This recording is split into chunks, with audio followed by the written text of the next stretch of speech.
उम्मीद है कि उत्तराखंड के लोग भी समाजवादी पार्टी से जुड़ेंगे, क्योंकि जिस तरह हिमाचल का हुआ कि आपने देखा ग्लोबल वार्मिंग या हम कहें ऑल ऑफ सडन इतनी बारिश हो जाए, क्लाउड बर्स्ट हो जाए, पहाड़ ढहने लगे, तो सोचो क्या होगा।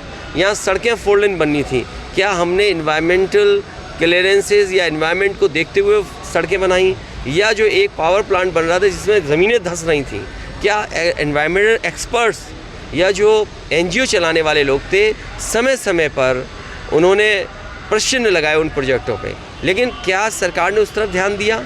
मुझे याद है एक माँ ने 20 से ज़्यादा मज़दूरों को बचाया था। मंगश्री देवी, एक माँ ने जब पानी आते देखा तो उसने फ़ोन किया अपने बेटे को, उसकी वजह से 20 से ज़्यादा मज़दूरों की जान बची।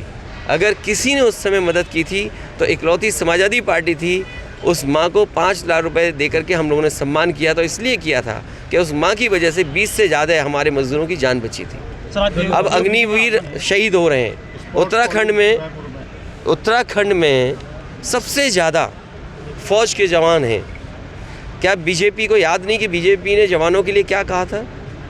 और फिर उसके बाद पहला अग्निवीर 19 साल का शहीद हुआ पंजाब का। आज मैं जो अखबार पढ़ा हूँ सुबह, एक अग्निवीर और शहीद हुआ है। क्या अग्निवीर को शहीद की दर्जा और वो सुविधाएं जो शहीदों को मिलती थी क्या मिलनी चाहिए?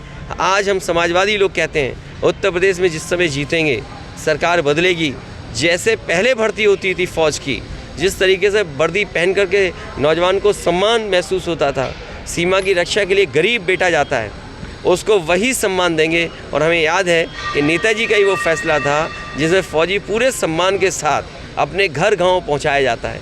इसलिए समाजवादी लोग अपने पुराने कामों को लेकर के जो बड़े बड़े फैसले लिए उनको लेकर के उत्तराखंड हो या अन्य प्रदेश हो उसमें ज़रूर जाएंगे। मान लिया हम उत्तराखंड में बनाने लगे पार्टी, तो हम किसी को नाराज़ कर रहे हैं क्या? हम अपनी विचारधारा को लेके जा रहे हैं। इसलिए गठबंधन अपनी जगह है, गठबंधन की बातें अलग जगह होंगी। गठबंधन में अगर ज़रूरत है समाजवादियों की तो ज़रूर अच्छी बातें होंगी, और उसके लिए अच्छी बात के लिए तो हमेशा जगह रहती है, स्पेस रहता है उसके लिए। धन्यवाद। धन्यवाद।